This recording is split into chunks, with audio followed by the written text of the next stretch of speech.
Appreciate everybody being here. First of all, I just want to recognize our great home crowd and our students for showing up tonight. Fantastic outing. Most students that we've ever had for a home game, and really a great crowd. I think it's the third largest crowd we've had at Canvas.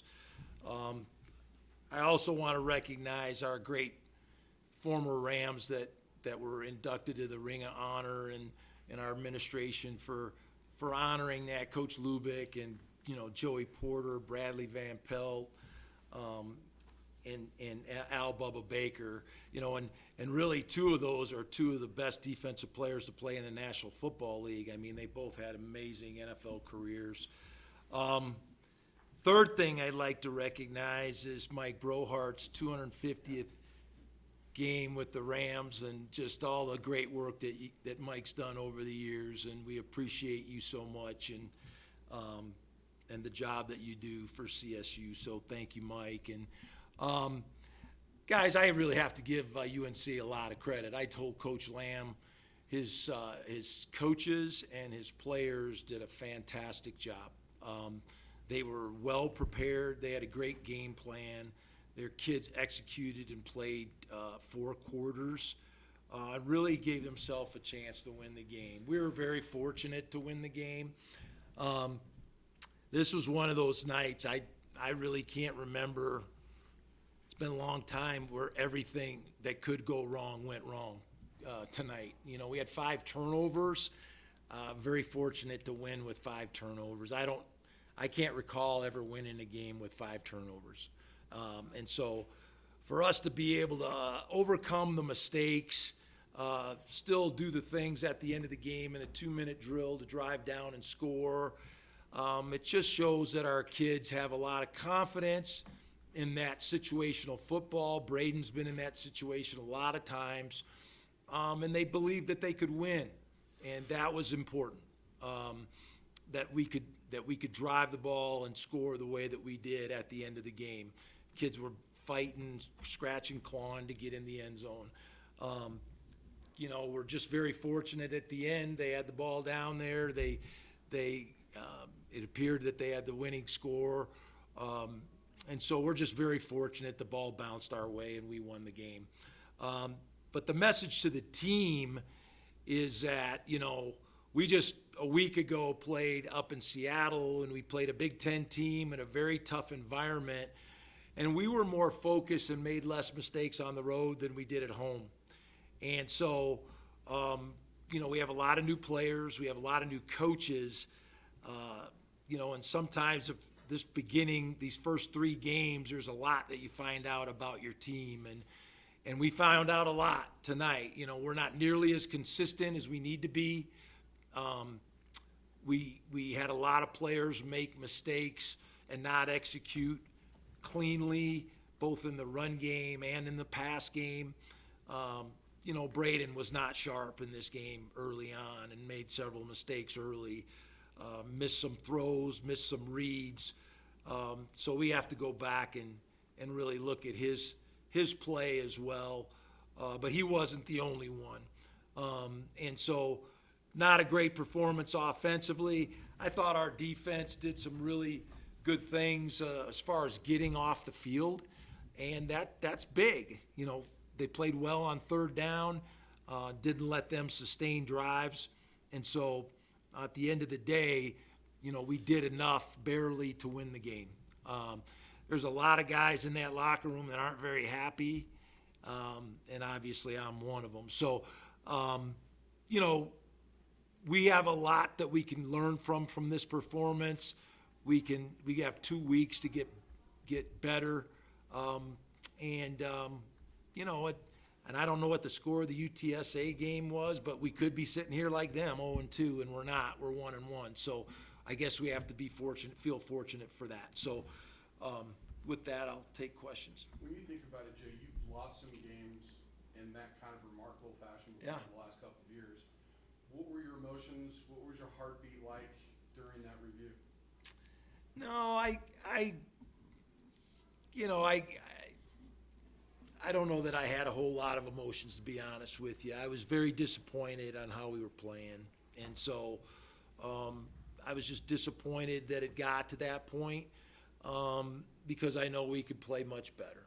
And, and I told the players and the coaches that, our responsibility is to play up to our ability. And we didn't do that tonight. And so we are capable of playing a lot better. I'm responsible for it. And so we're going to go back to work and see how we can be better. We clearly did not play well together as a team. And we have to continue to push and work for that execution and that standard of play. Is that what perplexes you most? Because it wasn't just the 5 turnovers. There's also 10 penalties for almost 100 yards. Yeah, and we played in a super loud environment last week, and we had 5 penalties. I mean, so that's just focus and execution. And, we'll look at the film and see what the root cause of that is. But there wasn't nearly the focus that we needed to play well tonight. And that's all we were pushing for as a staff. And so, we'll look at that, we'll evaluate it, and we'll try to put the right guys in positions to do the things that help us win. What do you think is causing the disconnect in the passing game right now? I don't know if we had a disconnect. I just know that Braden missed some reads, and we gotta get to the bottom of that. And the plays that he missed some reads on were not difficult plays, and so we'll look at that. We gotta get him playing comfortable, and he's got to make more plays in the passing game, and so do our receivers. Our receivers have a responsibility in that too. So, we'll take a look at that and see where we can go from here. Is he pressing, or what's your concern level with that? No, he just missed some throws early in the game, and so, he didn't have a good night. That's for sure. So we got to look at that. He knows he's accountable. He's got to play better. He's got to prepare better and be ready to play better. And so, that's something that we got to find out about, and we got to make sure that we are putting him in the right situations. But we've definitely got to play better and throw the ball better. What things do you think you'll work on to help bring some focus to the team in the next games? Pardon me? What things do you feel like you're going to work on to help bring focus to the team? Well, I'm going to watch the film. I think we have a lot to work on, after witnessing that game. So, obviously we need more continuity in the passing game. We got to get those guys more involved. We got a lot of guys that hadn't played a lot that we're counting on to execute at a high level.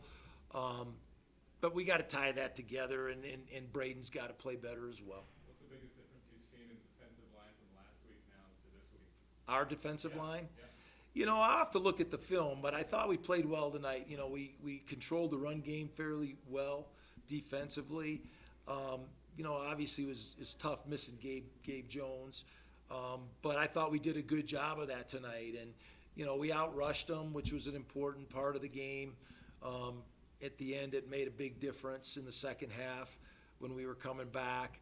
And, I think we can be a very good rush defense. I really do. And, we had a couple penalties defensively that allowed them to stay on the field. I know we were upset about that.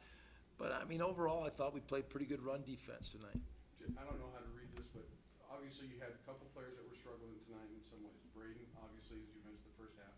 Tommy is a punt returner, yet you stick with them both through the game. Yeah. What goes into that? Is that you trying to instill confidence in them? Yeah, we're those guys know they have to play better, okay? And Tommy's been a good player, Braden's been a good player. But they have a responsibility to play better, and their teammates are counting on them. And, I had some conversations with Braden during the game, and we decided to stay with him, and that was my decision. But he's gotta respond and play better and give his teammates a chance to win. That's his job, and he didn't do a good enough job of that tonight. Were you surprised that some of the good things from Washington, decent performance overall, didn't seem to carry over, especially in that first half? I'm not sure I understand your Just, question. you know, you thought you guys had done some good things at Washington. We did. But This is a obviously- different day, yeah, though. Yeah, no, I mean, I'm just saying, were you surprised that that didn't carry into the first half performance here? Yeah, I am surprised. I'm surprised we didn't play and execute better earlier in the game. Yes, I'm very surprised at that and disappointed that we didn't. You know, I felt like that we had prepared the last few days and been ready for a much cleaner performance than we had tonight. You know, our goal tonight was to play efficiently, and we certainly didn't play efficiently enough, especially offensively in the passing game. So, yeah, we have to go back and look at that and evaluate why that didn't happen. So, yes, to answer your question, yes, I am surprised. You gave credit to Coach Lamb, and how do you think Gibson handled taking over the offense for UNC? No, I thought he did a good job. He played pretty clean. He played hard. He gave his guys a chance. You know, they went all the way down to the last play of the game, and they had a chance to win. So that's what a quarterback's job is. So I thought he did a really nice job. Those kids played hard. They played their hearts out tonight. What did you see differently on that last offensive drive from Braden that was different from the entirety of the game? You talked about the struggles that Well, you we had. just converted on third down, and he found ways to make plays. You know, made some good decisions scrambling. And so that's all part of it. You know, and a guy of his experience, we count on him to do that, you know. And, you know, we've got high expectations for him and what we expect for him. And so, you know, but the last drive, you know, Braden's always been pretty comfortable in those situations. You know, he likes the fast pace. And he made some good plays down the stretch there. And our kids ran the ball hard, and he made a great effort to get in the end zone there at the end. So, Has there been an adjustment phase in seeing Taj Bullock come in and then rotating with Braden and back and forth? Has there been kind of an adjustment there? I don't know. I mean, we're playing both of them, so I don't know what you mean by that. But Taj is a good player, and he's going to be part of what we do. So, You have said all along that you had a lot of confidence in all of your running backs. Was it the plan to get them all carries early on? Because they did. yeah, we wanted to get Chop in the game early, and we did, and he made a couple big plays. I thought he was going to score on that long run. I think he just kind of stumbled there. You know, Jalen's been running the ball hard. We wanted to get Justin in there and Lloyd in there. So they're all capable of making really good plays running the ball. You know, I think that's probably the strongest position on our team as far as depth is concerned. And so we want to utilize all those guys and do a good job in the running game. And I think all those guys are capable of carrying the load. Coach, you got 2 weeks before your next game. I know you talked about the focus was missing tonight, but this is also a good time to maybe reevaluate and see what's going on in the next couple weeks before you. Yeah, we always do that during bye week. You know, we'll always self-scout, look at what we're doing well, what we want to build on, what we want to improve on. You know, we'll look at each position too and see what areas are weak that we have to improve on. So absolutely, yeah, every time we have a bye week, we do a self-evaluation and look at our strengths and weaknesses and what we need to improve on. Specifically, just the way the last 2 games have gone for you, just is coming at a good time. Yeah, I mean, I think I always appreciate a bye in September with all the new players that we have. And it seems like it's been that way the last few years. And just giving them an opportunity to practice together and get continuity is really important this time of year before you get into conference. So, yeah, I think it's a good time for us to have a bye week.